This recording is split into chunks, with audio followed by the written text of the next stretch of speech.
स्वर संधि के अंतर्गत हम लोग आज अध्ययन करने वाले हैं पूर्व रूप संधि और पर रूप संधि का। तो पहले तो पूर्व रूप संधि की ओर हम लोग बढ़ते हैं। पूर्व रूप जैसा कि नाम से ही स्पष्ट है, संधि के शब्द का पूर्व रूप ही अंत में हो जाता है। पहले इसको हम लोग सूत्र के द्वारा समझते हैं, फिर उसकी परिभाषा समझते हैं, तत्पश्चात इसके उदाहरणों की ओर बढ़ते हैं। तो पहले इसका सूत्र हम लोग लिखते हैं। पूर्व रूप संधि का सूत्र है एं पादांतादति, पादांतादति,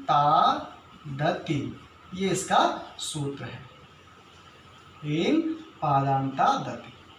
अब इसकी जब हम परिभाषा करते हैं तो उसकी हिंदी परिभाषा इस प्रकार से आती है कि यदि किसी विभक्ति युक्त शब्द के पश्चात ए अथवा ओ हो, क्या हो, ए अथवा ओ हो, और उसके बाद आ की अन्विति हो, आ आए, तो ये आ अपने स्वरूप को पूर्व के स्वरों में समाहित कर देता है, अर्थात आ लुप्त होकर के पूर्व रूप बन जाता है और उसके स्थान पर अवग्रह का चिन्ह लग जाता है।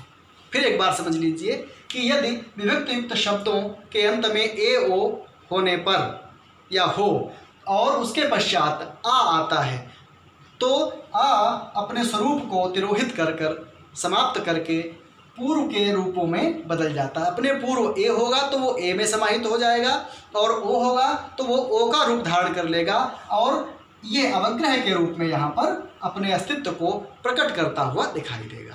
अब हम इसके विभिन्न उदाहरणों को देखते हैं और उससे हमको अच्छी तरीके से समझ में आता है। जैसे हरे धन आव। अब हम देखते हैं यहाँ पर क्या है, ए है, और यहाँ पर क्या है, आ है।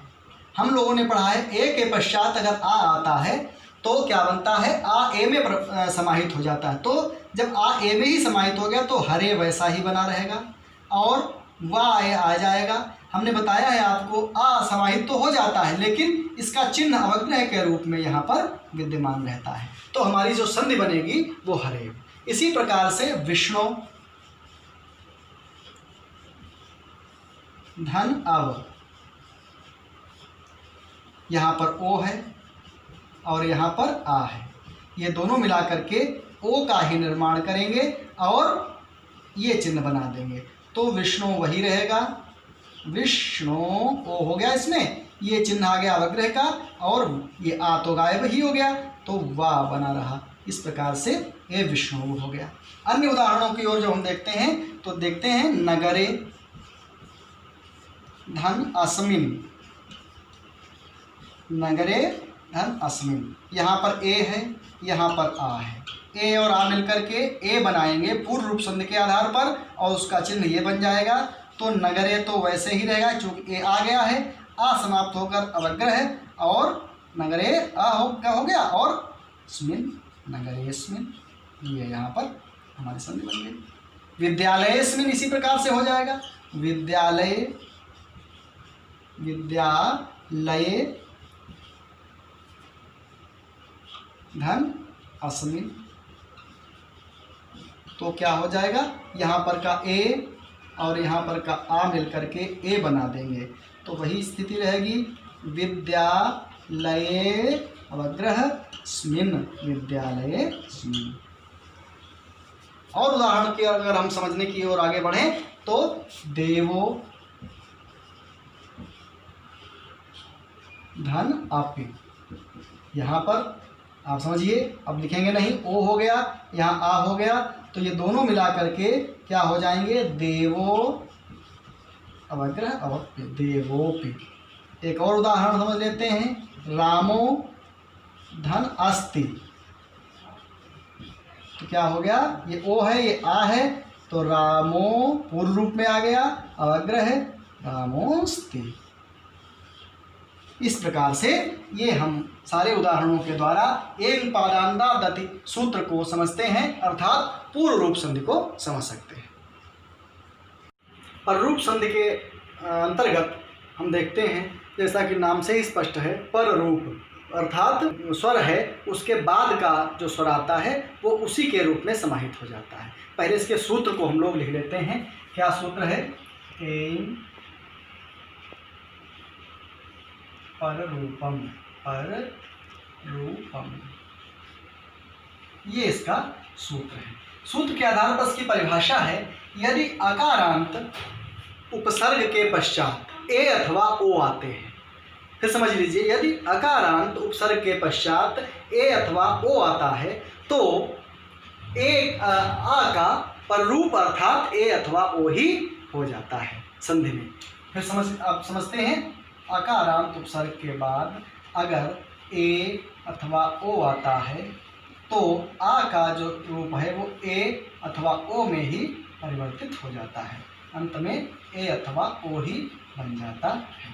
फिर समझ लीजिए एक बात कि अकारांत उपसर्ग के पश्चात यदि ए अथवा ओ आए तो आ का स्वरूप ए अथवा ओ में परिवर्तित हो जाता है, यही इसका पर रूप हो जाता है, बाद वाला रूप बन जाता है।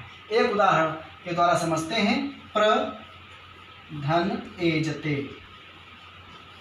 प्रधन एजते, प्र में आ है, ये ए है, आ और ए मिलकर के हमने बताया आपको पर रूप हो जाता है, अर्थात ए हो जाता है। इससे पहले हम लोगों ने पढ़ा कि यदि ए अथवा ओ के पश्चात आ आता है तो उसका पूर्ण रूप हो जाता है। यहाँ पर आ के पश्चात यदि ए अथवा ओ आता है तो उसका पररूप हो जाता है। अतः दोनों के स्थान पर आ में ही, दोनों संधियों में आ में ही परिवर्तन होता है।